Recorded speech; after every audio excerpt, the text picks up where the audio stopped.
Hey everyone, in this video we're going to go through some of the questions from the MAV trial exam from 2024.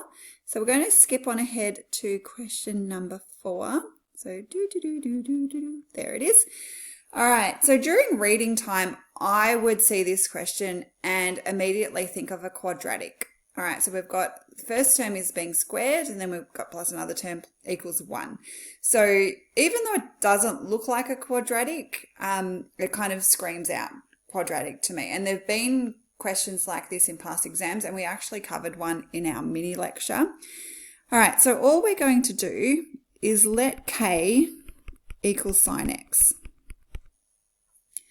So that means we're going to have 2k squared plus k is equal to 1. And we could bring that negative 1 over. So let's move that over and make it equal 0. And now it's a quadratic, and it's not a difficult one to factorize. So remember, we need to factorize to solve it. So we're going to let that equal 0. So we could do 2k to k because factors of 2 is only 2 and 1. All right, factor pair. This negative 1 also makes it easy because a factor pair of 1 is just 1 times 1. Now, because it's negative, it means one of the ones is going to be negative and the other one's going to be positive. So looking at the coefficient of k, it's a positive 1. So that means we're going to have to have a plus there and a negative there. So 2k times k gives me 2k squared. 2k times 1 is 2k minus k gives me that plus 1k in the middle, and negative 1 times 1 gives me negative 1. All right, so using the null factor law, we're just going to separate those factors, and we get k equals a half and k equals negative 1. So that means sine x equals a half, and sine x can't equal negative 1. So we're only going to look at this half. All right, so solving for x, and so you need to know your exact values. We've got pi on 6, and just taking note of your domain. So we've got negative pi to pi.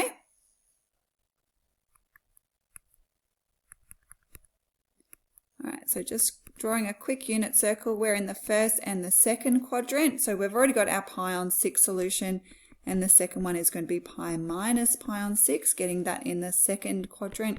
So x is equal to pi on 6, and x is equal to 5 pi on 6. All right, let's move on to question 5.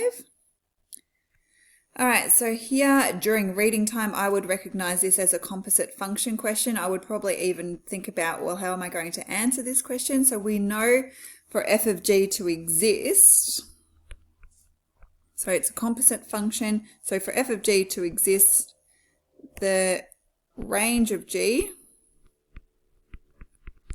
must be a subset of the domain of f of x. So that's what we need for it to exist. So if it doesn't exist, we can just cross out that. It is not a subset. So we've just got to work out the range of g of x. Oh, growling dog. Let me see. It's okay, darling. Shh, shh, shh, shh. All right, sorry, just distracted by the dog. She's going to start barking because she's seen a cat. All right, so the domain of f of x is R excluding 2. And then if we have a look at g of x, so they've given us the domain, and k is equal to 1. So to get your range, we must substitute those values into here. Sorry, distracted by the dog. So substituting negative 2 in. So we've got 2 times negative 2 is negative 4, plus 1 gives us negative 3. And then substituting in the 1, because it says k is equal to 1. 2 times 1 is 2, plus 1 is 3. And just take note, the negative 2 is included, but the k isn't. So we're just going to make sure we've got that. Now, that's probably enough. I feel like that's enough, because you've got this symbol here, it's not a subset of, and that's because R can be any value excluding 2, and clearly the negative 3 to 3, if it was just R, it would be a subset, but because 2 is included in the range, it is not a subset of. So we've got to exclude 2. All right, looking at question B. So we want the maximum possible value of k. So k is our upper limit of our domain for g of x. So let's have a look at what we've actually done in part A. All right, so we've got, I'm just going to do a number line because I always find number lines work really well. So we're going from negative infinity to infinity, and then let's put 2 in the middle. Now for our domain of f, we've got any real value excluding that 2. All right, then our range, our range of g of x has to go from -3, all right, and that's included, up to k. So k can only go to 2. All right, for our range of g of x. So that means 2x plus 1. If we work out what 2 is, so that's going to be x equals, what's that going to be, a half?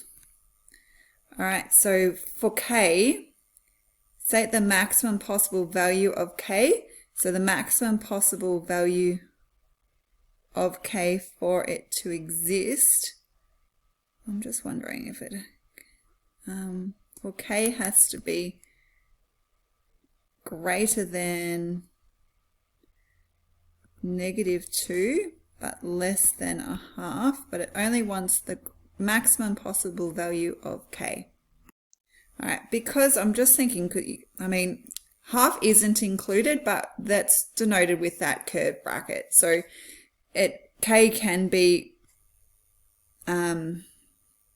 anything between -2.5, but on here our curved bracket actually says that it's not included. So the maximum possible value of k is a half.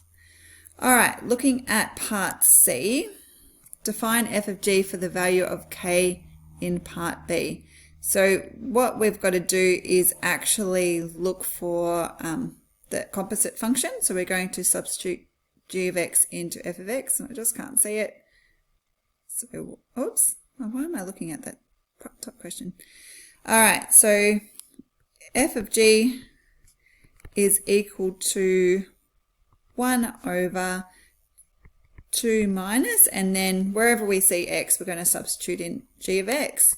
So 2x plus 1, and I'm putting it in brackets just because we should always do that when we're substituting, and don't forget that squared. So 1 over, let me just scroll down a little bit, a bit more space. 2 minus, how much is it? 1 mark, so we probably don't even need to do much working out. 2 minus, I'm just going to write exactly the same thing. I was just thinking of expanding that to simplify it, but given that it's only worth 2 marks, I think it would be fine just to leave it like that, because now we have to actually write the domain as well, where x is an element of -2 to 1/2. I just realized that this whole thing was squared, so we could probably simplify our f of g. So 2 minus 2x plus 1, so that's going to be 2 minus 1 is 1 minus 2x squared.